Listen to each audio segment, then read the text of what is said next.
What's going on, guys? Welcome back to Neeks Sports. This is your match preview for Manchester United versus West Ham United at Old Trafford tomorrow. And as the title says, it's a chance to stake our place, stake our case for top four. It's for us to stake a place and claim. It's for West Ham to also stake their claim. We all know Chelsea drew earlier today against Leeds away from home, and a shock result, or at least a shock scoreline. Nobody really expected Leeds to be involved in a 0-0 against a big side, if a 0-0 at all. It's not the way that Leeds play, but that draw having happened means that Man United are, 3 points ahead of Chelsea with a game in hand. If they are to win that with Chelsea in fourth place, they will stretch that gap to 6 points.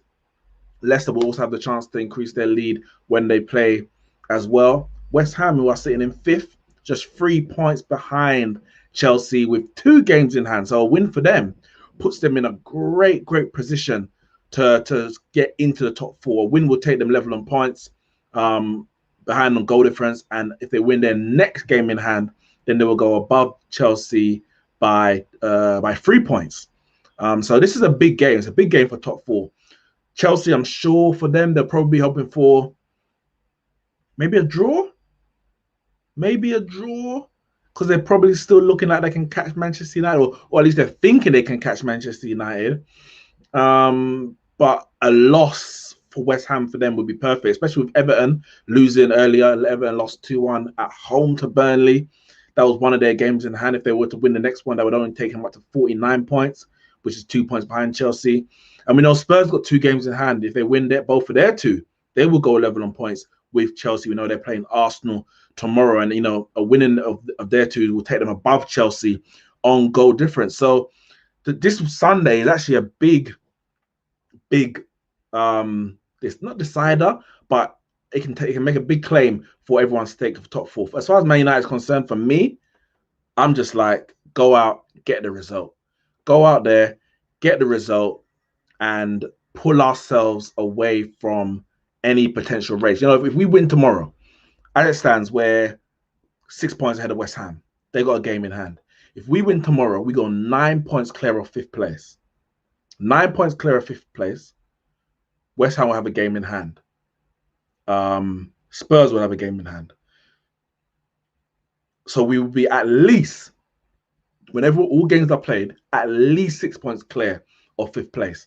That for me is a massive step towards top 4.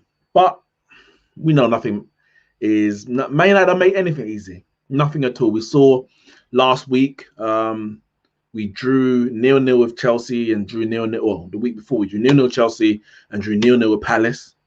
Then we go and beat Man City, break their 21 game unbeaten run at the Etihad. Then we go and draw 1-1 with AC Milan in the Champions League. And with all these injuries that we got piling up, I don't even know, one, what team we're going to see. I'll bring up what I think the team's going to be. And 2, I don't know what performance. This team is so inconsistent regarding performance. I don't know what performance is going to come out. The only saving grace is that Lingard isn't playing tomorrow, because Lingard, of course, is ineligible because he's on loan from Manchester United to West Ham, and he has been somewhat of a bit of a spark for them. Added just another dimension. At a time when it could have been easy for West Ham to kind of fall away in the race for top 4, maybe things get on top of them, the way that Aston Villa's fallen away, the way that Everton may fall away. There's been hope in terms of Arsenal fans that they can make a top 4 push, but they haven't been able to build no consistency. West Ham go and make that sign in January, and that gives them an added dimension, an added spark into for their race for top 4. So that's a benefit for Man United, but Lingard's out, and we've got our own players out as well. Let me see some of these comments before I get into what team I would like to see. Shane says, I have no expectation or have no idea how this will plan out. I'm with you right there. Big up our bids in the chat. Big up yourself. To be fair, their best player can't play. You just mentioned that. We can win tomorrow. I believe we'll secure top 4. Our biz says. I think it's a massive not decider, but a massive benchmark or marker laid down if we can get a win tomorrow. Our next few results. Let me just check that in a second. We obviously got West Ham, and then we play AC Milan in the Champions League. In the Champions League, I wish in the Europa League. Then we've got FA Cup away to Leicester. Then we got Brighton at Old Trafford. Then we got Spurs, Burnley, Leeds. So if we can get a win tomorrow, the Spurs game is going to be tough.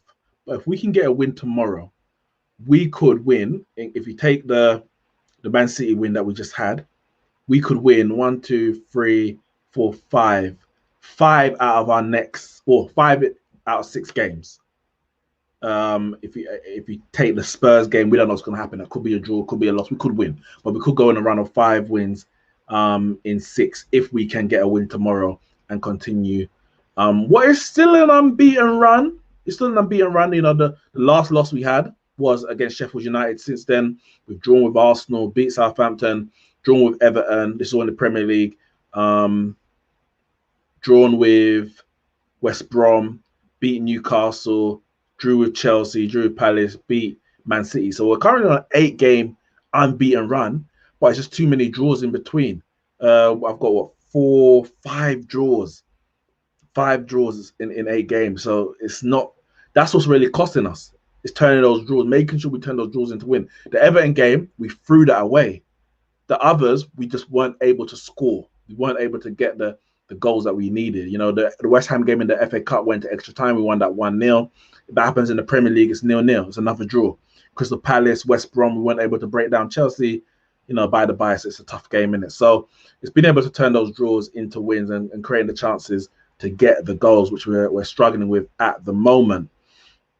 We'll get on to the injuries and selection in a second. Shane says Dean Henderson has to step up after the goal he conceded against Milan. He has to. We know that David De Gea is actually back in the country, so that's pressure on Dean Henderson. There was talk about him getting 5 to 6 games. As it stands, he played against Palace, Man City, Milan, that's 3. West Ham will be 4, and Milan again will be 5. And actually, Leicester will be 6. So he should be playing 5 to 6 games if he's still considered second choice keeper, because he's got 2 cup games after tomorrow. So this game and the next 2, if he has very good games, I mean, I hope he doesn't have very good games, because having very good games suggests that we're somewhat under the cosh. He's having to pull out saves. But what you need is a keeper that's in that moment when, you know, if things might be just drifting along, you're not having much to do. In that moment, you have to pull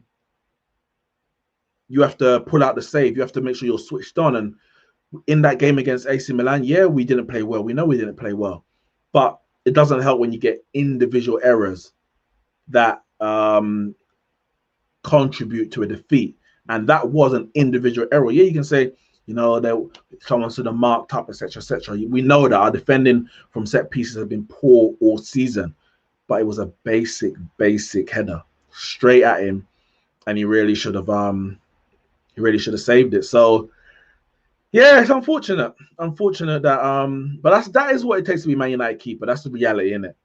We you know, I tell people, just because he did it well, like he did well at Sheffield United, it doesn't mean that you can come to Manchester United and you have the same performances, because the pressure of playing for Manchester United doesn't exist at Sheffield United. You can make that mistake for Sheffield United and nobody will bat an eyelid. You might get a passing mention, but no one's remembering it. No one's going to remember it. So for me, Dean Henderson has to have a good game. I want him to have a good game, and no more individual errors for his own future at Manchester United. Helen Madrid says, feel West Ham going to get something. Listen, West Ham can get something. They're a good side. They're sitting in 5th. They're chasing for Champions League for a reason. They're playing well this season. A draw, for me, is not beyond belief. A loss for me, if we were to lose, where's my shirt? If we were to lose, that would be a very, very bad result. I'm not gonna lie. I don't care how well they played. That would be a very, very bad result. Bear with me 1 second. Where's my charger?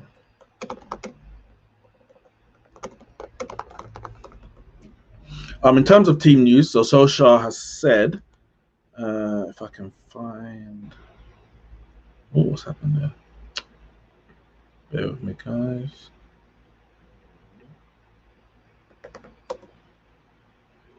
Sorry, guys. 1 second. I'm getting my charger.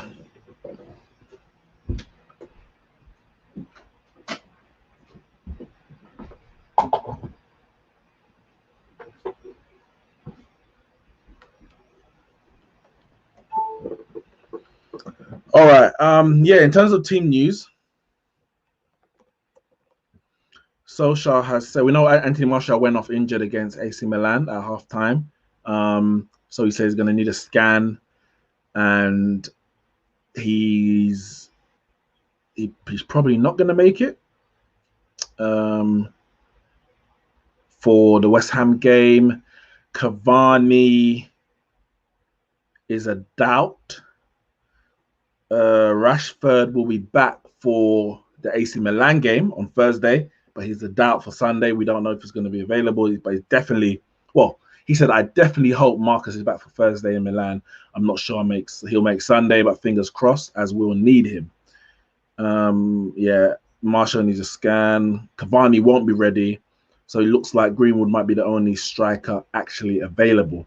As far as David De Gea goes, he is back in Manchester, but I think he's got an issue in terms of quarantining, so he wouldn't be available immediately anyway. So we don't know what team's going to go out there. Let's be honest, we don't know what team's going to go out there. Shane says we have to be aware of their set piece threats. They have players that are good in the air, and our record for set pieces isn't great. They have a good record for scoring set pieces. Yeah, and we knew the same when we played Southampton away. We knew their threat from set pieces, especially with James Ward-Prowse, and we ended up conceding from a set piece from a corner. We need to be aware of it 100%, and we need to find a way to combat that, because it's cost us way too many points, especially late in games. It's cost us so many points this season. We could have been so much closer to the top if we could just work on something that can be worked on the training ground.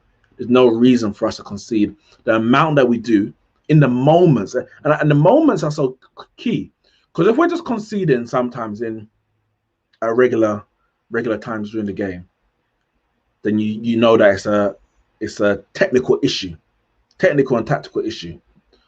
When it's always late, mentality comes into it.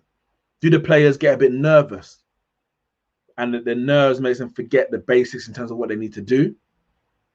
Do they end up sometimes dropping a bit deeper because they're scared of conceding the goal, and then that brings more pressure onto your goal, more pressure onto your goalkeeper? It's those kind of things that we really have to look at. RB says, do we change the shape of the lineup as we look very thin in squad depth? It's an option. It's an option. We saw Pep today went with a 3 at the back, but he's got 2 strikers. We've barely got 1. I actually think with the players we've got available, it actually makes the team selection very, very easy in terms of the formation, because we've only got 1 striker. So we can only play 1 striker. I mean, we could go with a... So that's the thing. We could go with a 4-3-3 with Matic holding and 2 8s in Bruno and McTominay. But in effect, it becomes a 4-2-3-1 anyway, because Bruno's going to push a bit further forward and McTominay is going to drop in. So I don't think it makes much of a difference. In reality, we've got 3 centre-backs, of course, but our right wing-back, at least, in terms of Aaron Wan-Bissaka, isn't great as a right wing-back going forward. So I think the profile of player that we actually have available restricts us, especially in this game with the injuries, into how we can play. So for me personally, this is what I've gone with. So I've gone with Dean Henderson in goal, Wan-Bissaka, Bailly, Maguire, Luke Shaw. Of course, we know he's going to go with Lindelof. He always does, but this is the team I would go with.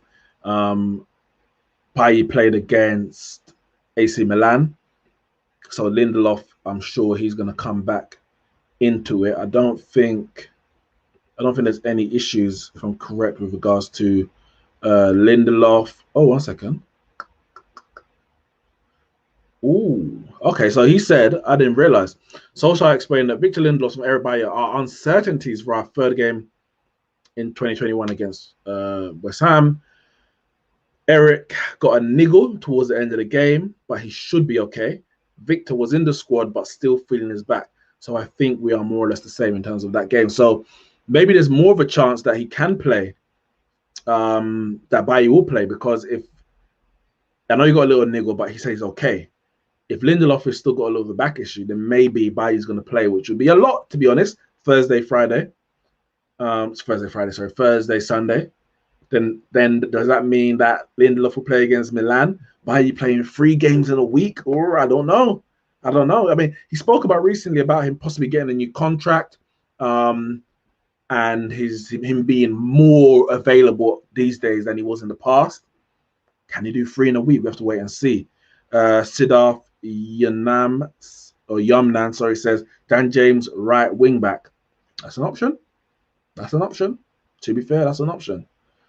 What is the update on Donny? Yes, Donny is out. So he said, we're still giving them time. I don't know about Cavani, Martial, Rashford yet.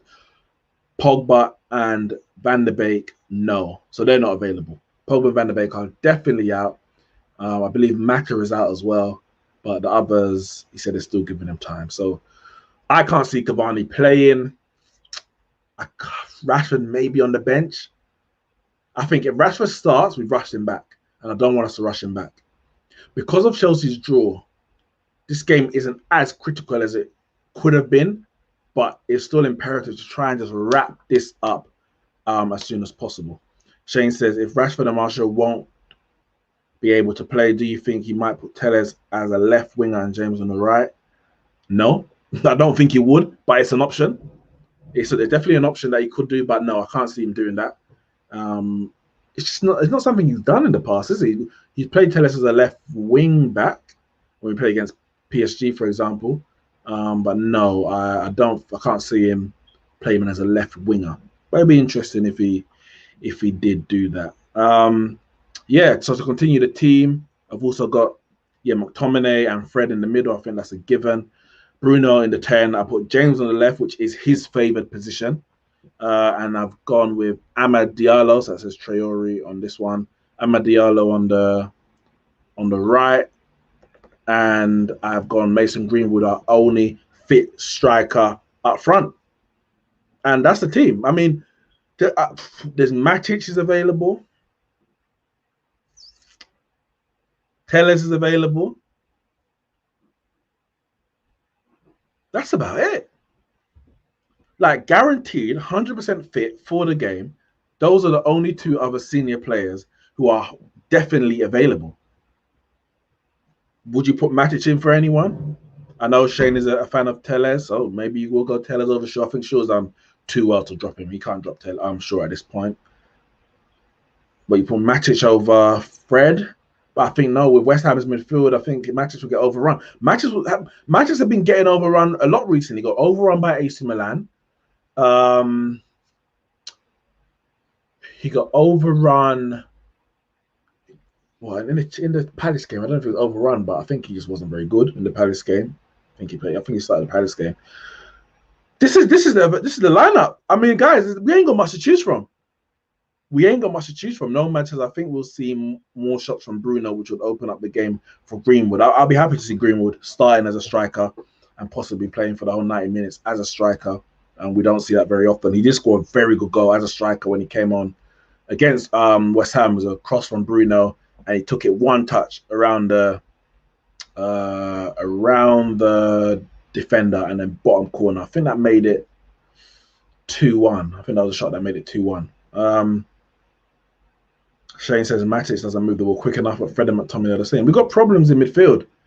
Whoever you play in that midfield, if Pogba's not available, you got a deficiency.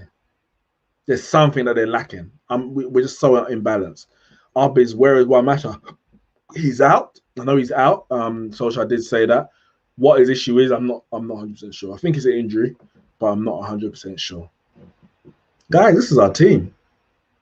We've got these 11 and maybe 2 other senior players available. Anyone else we plays in this game, Lindelof, Martial, Rashford, Cavani, they're not 100%. Facts, they're not 100%. So one or two of them may be risk because you can't always be 100% to play. But this is what we're dealing with. But you know what? Because of the midfield three, so the McTominay, Fred, and Fernandes, as uninspiring as it might be at times, I'm not worried that we're going to lose. I'm not worried that West Ham are going to pile on top of us. I think there's enough solidity, with the back four and those two sitting there. The issue is creating chances. A 0-0 or 1-1 would not surprise me at all. It would not surprise me. I think we've got a good base there to, a 6, so to speak, without to restrict many chances against West Ham. But our attacking outlet, we've got James and Shaw on the left-hand side, and Diallo, Bruno, with Diallo on the right and Bruno through the middle. We've got 4 players who can create in the team, and two goal scorers in Bruno, but 1 striker in Greenwood. So if we do win, it's going to be a close one. It's going to be a close one. Like I'm not really looking forward to this game, if I'm going to be honest. Like the Chelsea game today gave me hope that we can get a good result, but I'm not excited about it. I'm not confident. Shane says, is playing Ahmed a risk, even though we might not have a choice? Is he ready? The question is he ready to start a Premier League game? He looked good when he came against AC Milan.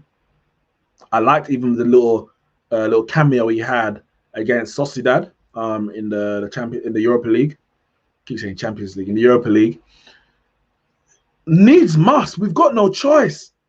We have to play him. He's been brought to Man United to play. I'm sure he's going to be excited to play.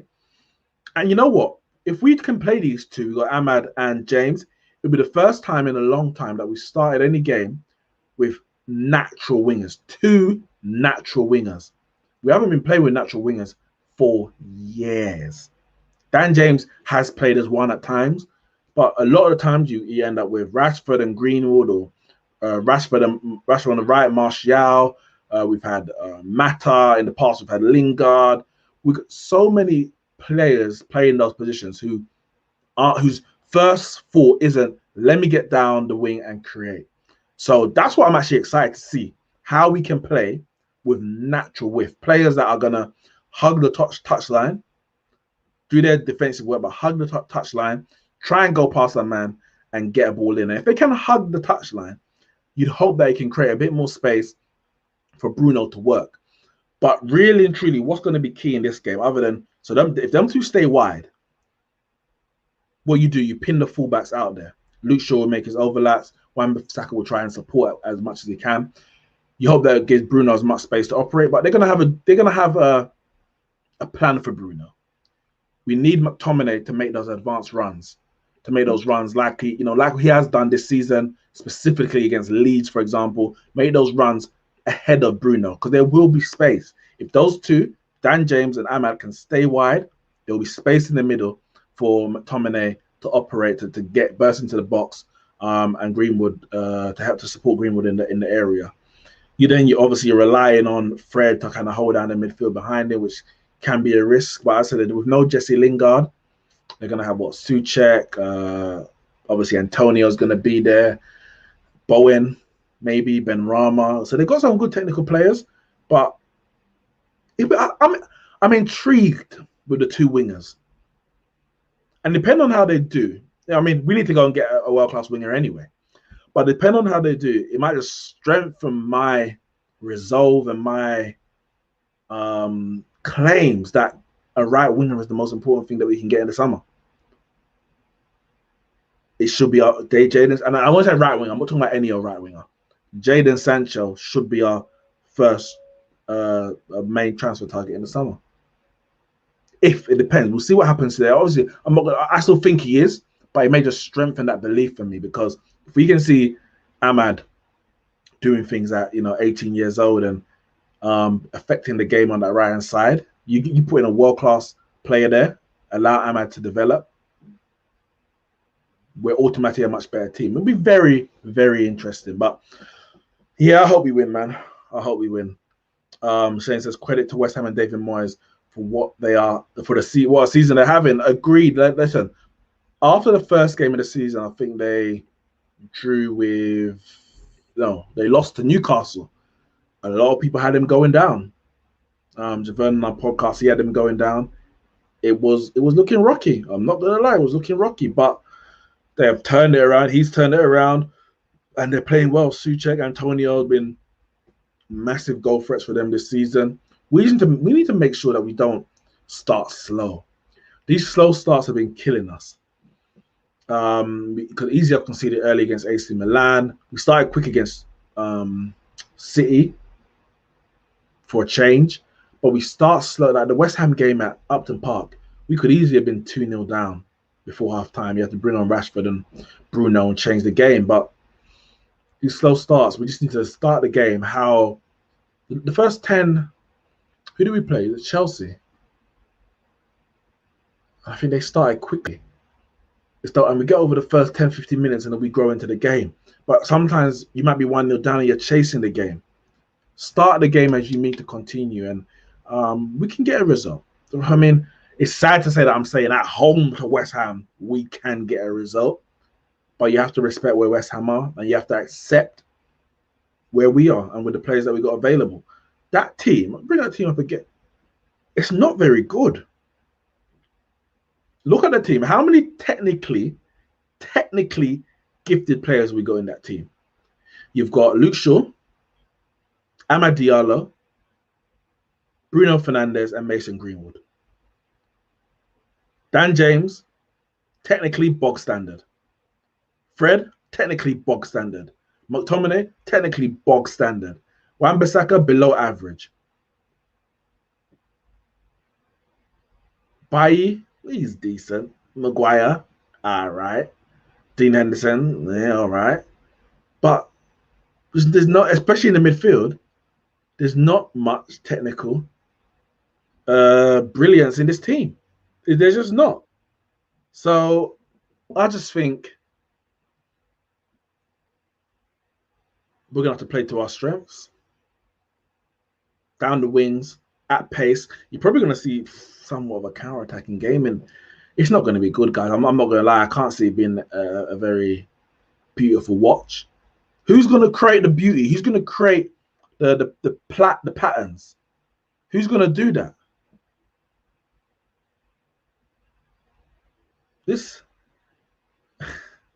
I hope that Diallo can pull something out of the bag. I'm not going to lie. Between Diallo, Bruno Fernandes, and Mason Greenwood, that's who this relies on. Of course, Luke Shaw as well. This is what he really relies on. Dan James, he's played well recently to his standards. He's been okay.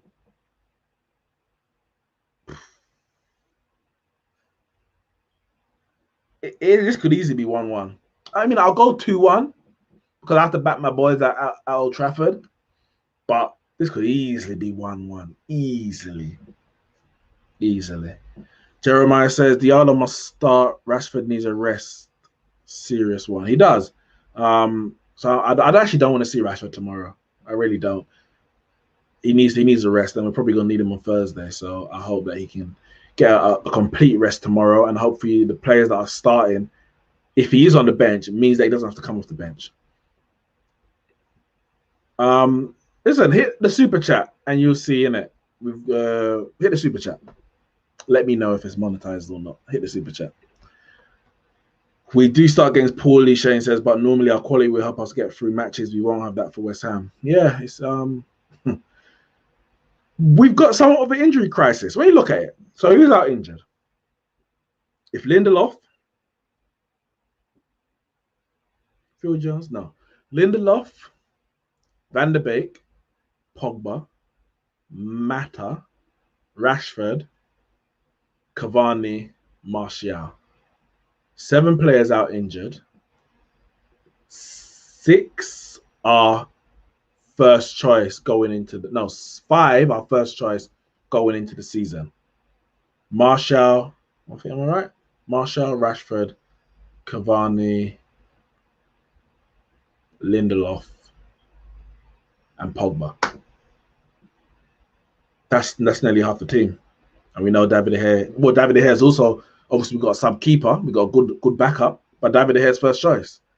Over half the team is unavailable for this game. Half our first choice unavailable for this game, and 2 of our backup.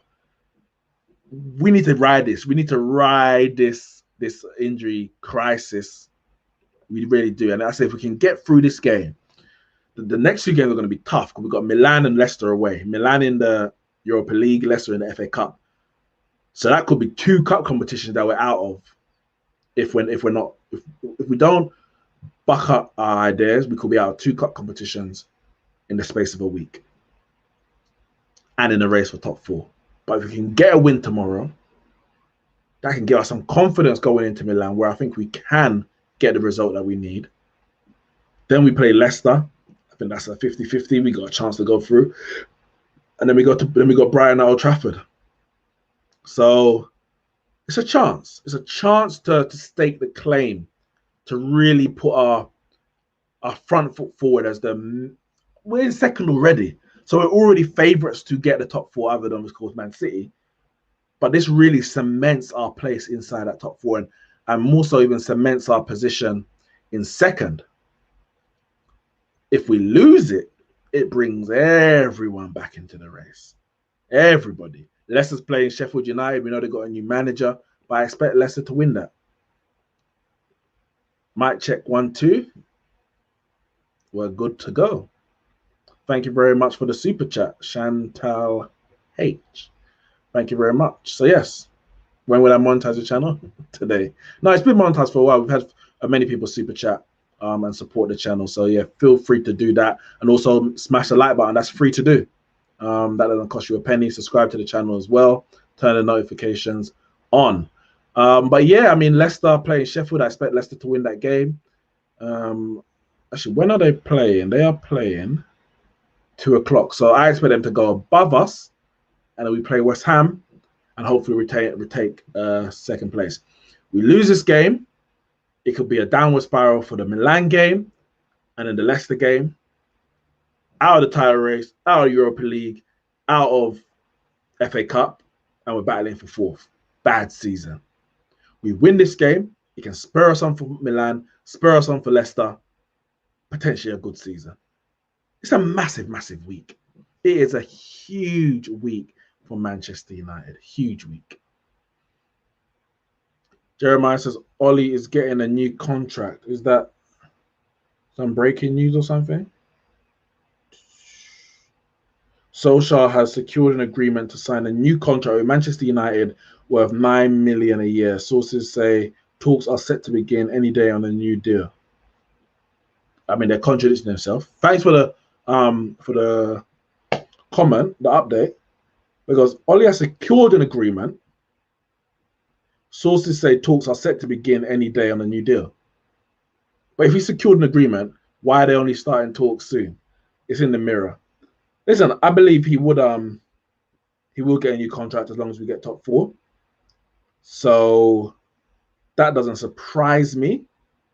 But the news story contradicts itself. But 9 million. But did it say how many? How many years? No, it doesn't say. So at the end of this year, he's got 1 year left on his contract. I suspect he will sign a 3-year deal. However, regardless of whether he signs his contract or not, the deciding factor for Solskjaer's future Man United is getting top 4. He could sign a new contract today. If tomorrow we miss out on top 4, he's out of the job. I'm convinced of that. It happened to Moyes, happened to LVG, happened to Mourinho. I know Mourinho was the middle of the season, but we were so far behind that it was only going one way. And he had lost the dressing room. The only one to actually lose the dressing room in that way. If we miss out on top 4, Solskjaer will be gone, regardless of his contract. If we get top 4, I mean, technically, he probably deserves a new contract because what you definitely don't want, first and foremost, he'll be the first manager to actually secure 2 back-to-back top 4 finishes since Fergie. Moyes came 7th, LVG finished 4th and 5th, Mourinho finished 6th but won the Europa League, then finished 2nd, and then he was in 6th before he got sacked.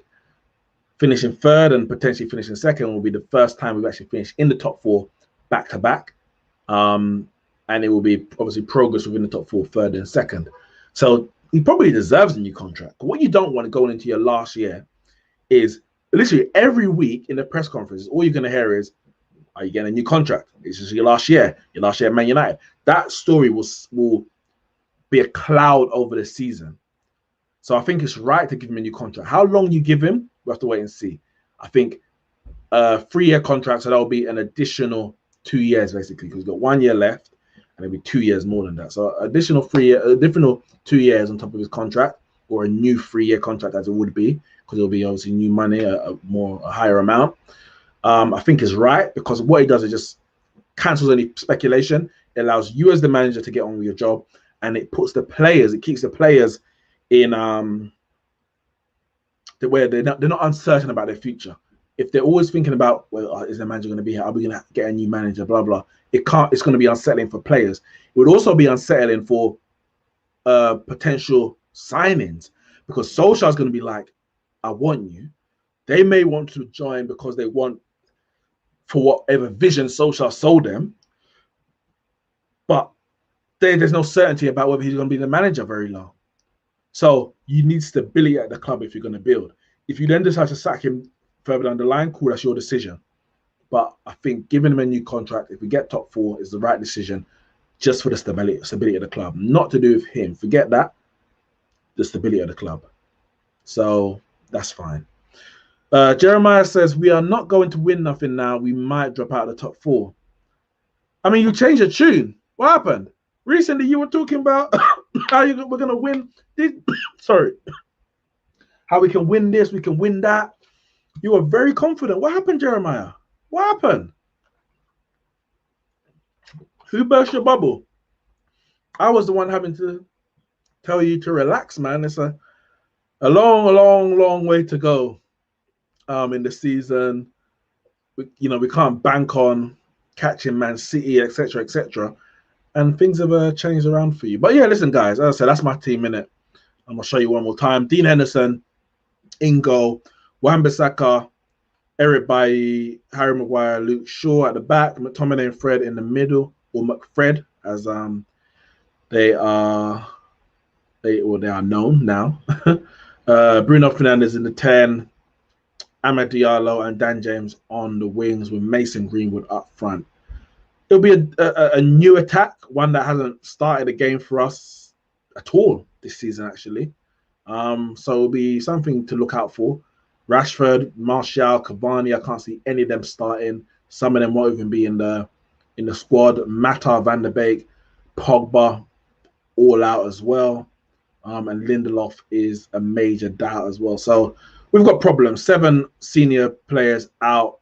This is the team we're looking at.